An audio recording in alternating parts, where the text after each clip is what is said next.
बाजारभोगाव पानरवाडी मार्गावरील काटेभोगाव परिसरात सार्वजनिक बांधकाम विभागाच्या PWD निष्काळजी कारभाराचा फटका पुन्हा एकदा वाहन चालकांना बसला। रस्त्याच्या बाजूला साईड घेत असताना रस्त्याच्या कडा अचानक खचल्याने एक मोठा कंटेनर पलटी झाला।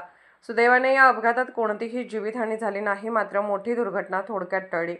घटनास्थळी रस्त्याच्या कडेला मोठा खड्डा पडल्याचे दिसून आले। अपघातानंतर अनेक तास वाहतूक विस्कळीत झाली होती। क्रेनच्या सहाय्याने कंटेनर बाहेर काढण्याचे काम करण्यात आले। या घटनेमुळे दोन्ही बाजूनी वाहनाच्या रांगा लागल्या होत्या। स्थानिक नागरिकांनी सार्वजनिक बांधकाम विभागावर तीव्र नाराजी व्यक्त केली असून या रस्त्याच्या कडेला योग्य भराव व मजबूतीकरण न केल्यामुळे हा अपघात झाल्याचा आरोप केला आहे। अनेकदा तक्रारी करूनही संबंधित विभागाने दुर्लक्ष केल्याने वाहन चालकांच्या जीवाशी खेळ सुरू असल्याचे नागरिकांचे म्हणणे आहे। या घटनेची चौकशी करून संबंधित अधिकाऱ्यांवर कारवाई करावी, तसेच काटेभोगाव पानरवाडी मार्गावरील धोकादायक ठिकाणांची तातडीने दुरुस्ती करावी अशी मागणी नागरिकांकडून करण्यात येत आहे।